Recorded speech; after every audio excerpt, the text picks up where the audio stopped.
Hi, everyone. I'm Vanessa Perdomo. For the first time in NBA history, the playoff games scheduled for Wednesday night have been postponed due to players boycotting in light of the shooting of Jacob Blake. The Milwaukee Brewers and Cincinnati Reds have also followed suit and postponed their game as well. To talk more about this, I'm joined by Sam Amick of The Athletic, senior writer, NBA writer for The Athletic, live from the NBA bubble. Sam, thanks so much for joining. Of course, Vanessa. Thanks for having me. So, Sam, can you break down what's going on right now in the bubble in Orlando? It's a day of history in pro sports in general, and certainly in the NBA. And it's very unexpected because while we all knew that NBA players and coaches in this community, which is so predominantly African American, were angry like so many others about the shooting of Jacob Blake and what continues to happen in the country. These games today were on track to be played. It was going to start with Milwaukee and Orlando, and be followed with Oklahoma City and Houston, and then the Lakers and Portland. But right before the game, the Bucks players clearly sat in that locker room and talked about what they wanted to do. The Orlando Magic players had gone out onto the floor. They planned on playing. This was led by the Bucks, and they made that choice to protest and to not play. And they obviously are making an incredibly strong statement that this, for them, is not the time to bounce a basketball. They want to figure out how to continue inspiring change. And then there was a domino effect from there. Next thing you know, all three games are canceled. Tonight, according to my colleague at The Athletic, Shams Charania, there is a league-wide players meeting around 8 p.m. Eastern that is going to determine what comes next. There's not clarity at all regarding if this is going to stop today in terms of the boycotting and the protesting, or if perhaps the entire bubble might come to an end. And the NBA has always been really praised for being behind the players on social justice. Adam Silver has been praised as one of the best commissioners of all time within that, being behind the players. What do you think? Do you think the league will stand behind them on this as well, or do you think there will actually be repercussions for them? Well, I do in spirit think that the league will stand behind them. And to give you an idea, the Milwaukee Bucks ownership has already put out a statement that indicated that while they didn't know that their team was going to do what it did, that they do stand with them. So the answer to your question is yes, but there are some realities here that are going to come into play. The collective bargaining agreement that the players have, with owners and with the NBA is structured in a way that protesting, boycotting, there could be an immense amount of money on the line where, that document that is kind of their Bible could get ripped up, and this could come at a pretty serious cost down the line. And, we don't have clarity just yet on what the NBA's move would be, what the owners might do.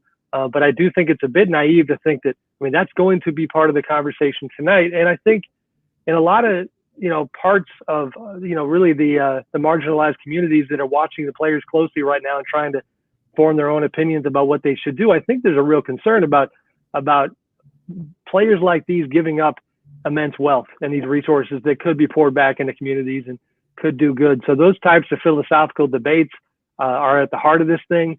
And it's certainly not an easy decision, I don't think. And speaking of the communities that are impacted by this, what do you think the reaction will be to the NBA players deciding to boycott? Well, I think, it's unfortunately in where we're at in this country, it's if you were on one side of the fence before, you're probably going to stay there. And if you were in support of players who are, exercising their free speech and making their voices heard, and really, as Kenny Smith of TNT puts it pretty frequently, this is the most economically kind of charged group of Black men in America in totality. And so you might want to look at them as athletes, but you probably should pay attention to the influence they have. So, if you're with them before, you're with them now. It's a moment, and it's going to create headlines, and it's going to be all over the news. But one concern I do have, and I think, again, that's going to be part of the conversation is, okay, yet again, you got everybody's attention now. I think there's going to be a real push to be as organized as possible. And whether there are new demands and requests that they might levy on the NBA in terms of how they want the social justice programming to look going forward, or certain actions that they need to see before they're comfortable playing again. That's where the leadership within the NBA is going to come to a halt here. Sorry, distracted by literally NBA front office executives walking by my window. The leadership is going to be key. Chris Paul, the head of the Players Union, what is he going to say? Andre Iguodala, the entire union player board, they need to have unity here and have smart ideas to make the most of this moment. And going along with making the most of this moment, we've never seen anything like this before happen in all of major sports, So what kind of repercussions or impact on history do you think this is going to have beyond the game of basketball, beyond sports? We'll see. I mean, in NBA circles, Vanessa, we still talk about, and it wasn't that long ago, just a few years, we still talk about when the Los Angeles Clippers were in the middle of the controversy with their former owner, Donald Sterling, who had been run out.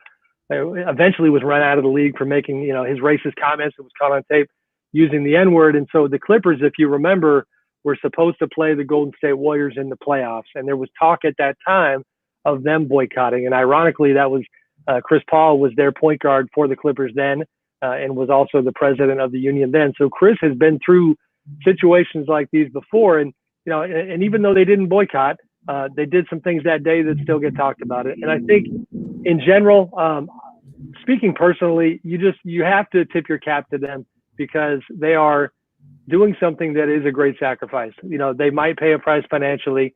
They might pay a price in terms of their own career aspirations. You have championships on the line. You have careers on the line. And they're deciding to think about others. They're thinking about their communities and showing their heart. Again, I hope it leads to change. I hope it gets them the desired result. But that's the part we're going to see in the coming days. And the MLB has usually been a type of league that stays out of the political conversation.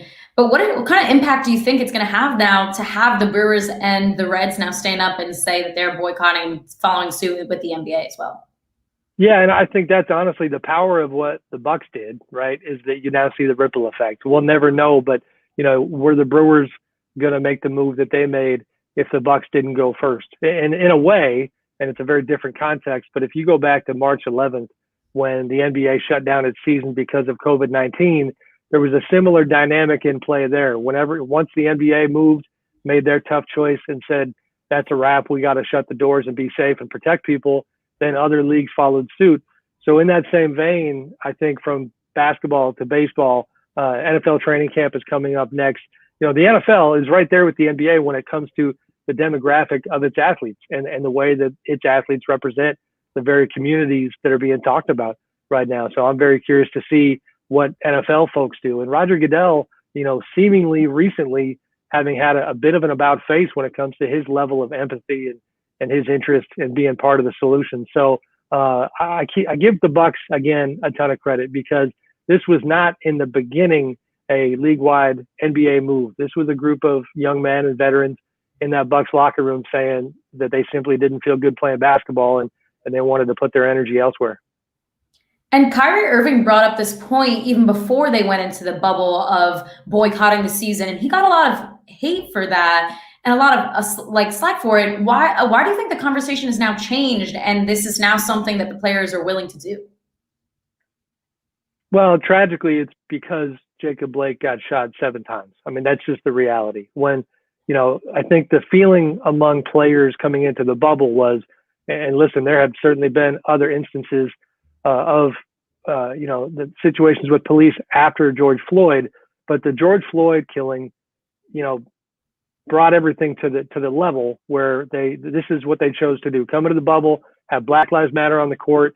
You had the BLM programming. You had a lot of things being done. $300 million agreement between NBA owners and the players union to invest $10 million a year on social justice. Really meaningful stuff. But Jacob Blake getting shot like he did, and thankfully, by all reports, is stable now. But the tragedy that comes with that kind of a situation in front of his children, and something that yet again we saw on video, it put all of these players back in the same mindset. So to your question about Kyrie, in the end, it's going to look, and I think with good reason, like he was on the right side of history. Kyrie's concerns, where he sent that message that he wasn't sure that this was the time to play ball, not necessarily saying they shouldn't have come to Orlando, but the spirit of what he was saying is ringing very true right now. And if you remember at that time, Kyrie led a conference call with more than 80 players where they discussed these issues. I guarantee a very similar discussion that night to the one that's going to happen tonight. And LeBron James at the time chose not to be on the call. He felt like he could use his platform for good while also playing ball.